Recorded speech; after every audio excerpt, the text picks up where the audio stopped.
नाज़रीन, चीन में अफगानिस्तान के हमसाया ममालिक के तीसरे इजलास से वज़ीर ख़ारजा शाह महमूद कुरैशी का खिताब आपके साथ शेयर करते हैं। Ladies and gentlemen, it is my privilege to be here today for the third meeting of the neighboring countries of Afghanistan. We appreciate the gracious, congratulatory remarks sent by President Xi Jinping and the message from the UN Secretary General. Our commendations to China for taking the initiative and organizing this meeting. The arrangements and hospitality are impeccable.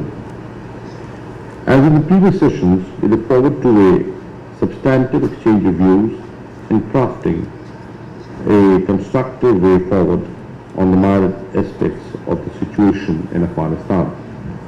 Excellencies, Pakistan initiated this format last year with a clear realization that neighboring countries had vital stakes more than any other in the stability of Afghanistan. We were of the view that it was very important for the neighboring countries to sit together, share perspectives and work out a common approach on the post-15 August situation. It is gratifying to see that this initiative continues to grow and blossom. Excellencies, 15th August 2021 ushered in a new reality in Afghanistan. The completely transformed situation in Afghanistan required a fresh outlook for the international community and particularly for its neighbors. For Pakistan's part, deeply affected by conflict and instability next door, spanning over 4 decades, we welcomed the declarations of the end of war in Afghanistan. We noted that, contrary to earlier apprehensions, there was no bloodshed and that the transition was largely peaceful. There has been, thankfully, no live conflict and no mass exodus. Recognizing these realities, we kept our embassy open throughout. We facilitated evacuation of more than 90,000 personnel of diplomatic missions, international organizations and others.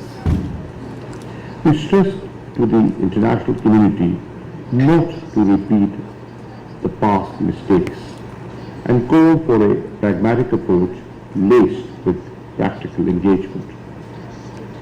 I myself visited Kabul in October 2021 to underscore Pakistan's commitment to a stable, peaceful, sovereign, prosperous and connected Afghanistan.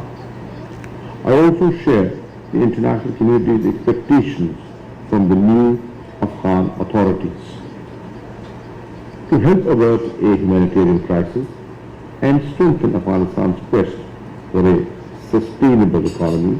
Pakistan took a series of steps.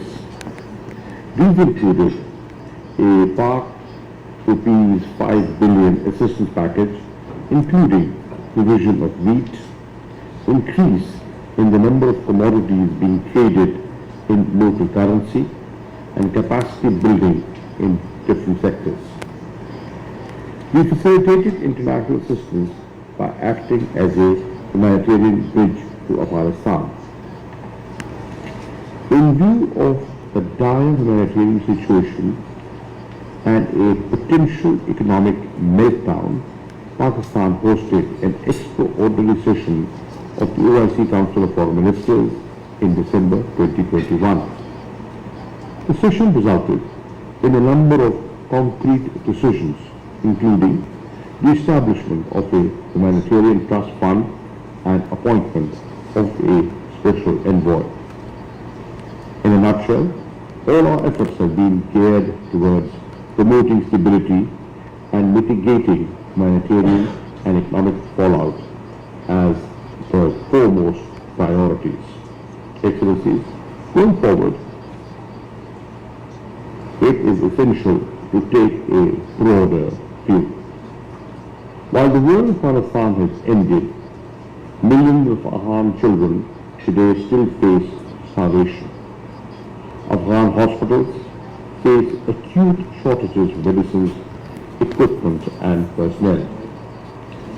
Owing to this perilous situation, we stress the humanitarian imperatives must take precedence over political considerations.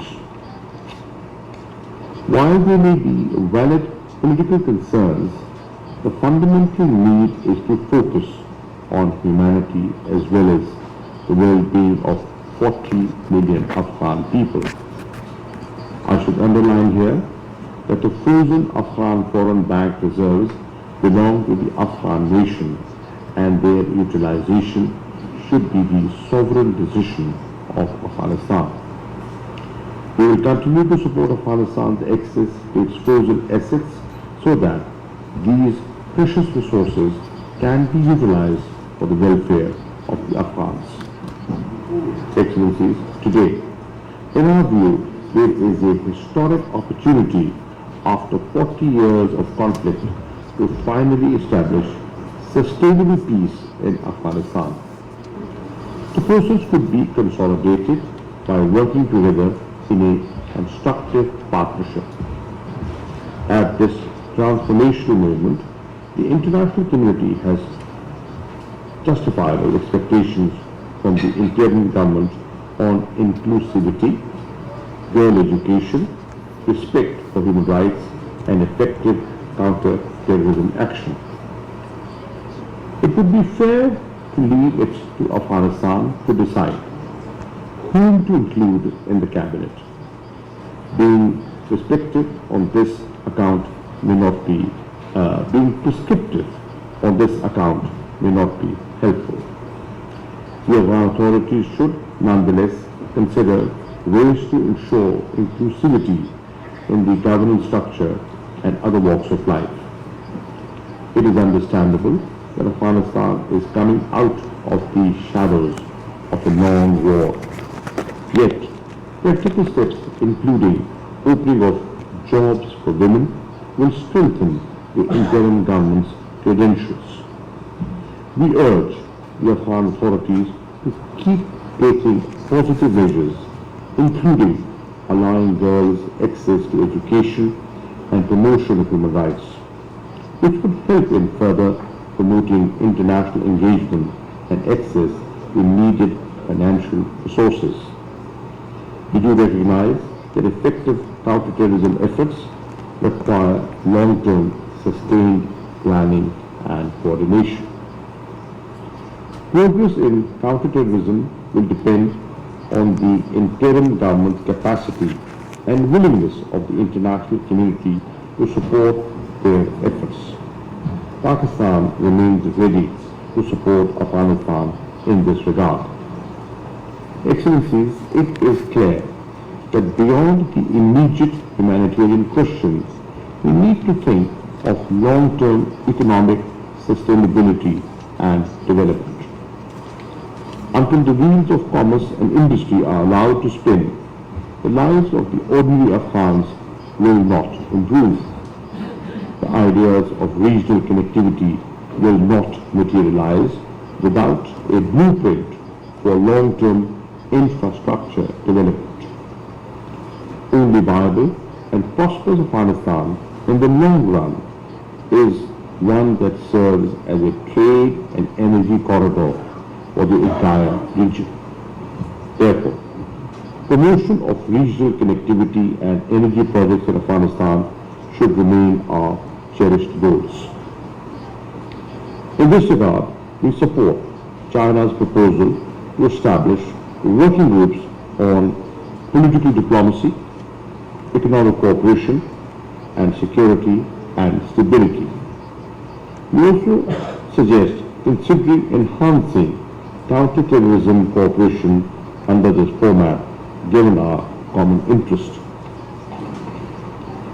We should not create a donor-dependent nation. Our goal should be a self-reliant, resilient economy in Afghanistan. Excellencies, it has been more than 6 months when we witnessed political transition in Afghanistan, While the interim government has made headway in several areas, we hope it would continue to move forward. We also hope the world community will keep its part of the bargain. Excellencies, the recent setup of the interim Afghan government needs our support in both governance and counterterrorism capacities. It is in our collective self-interest to assist our Afghan brothers and sisters stand on their own feet again. On its part, Pakistan has always and will continue to assist Afghanistan in its quest for stability, peace, progress and prosperity. I thank you.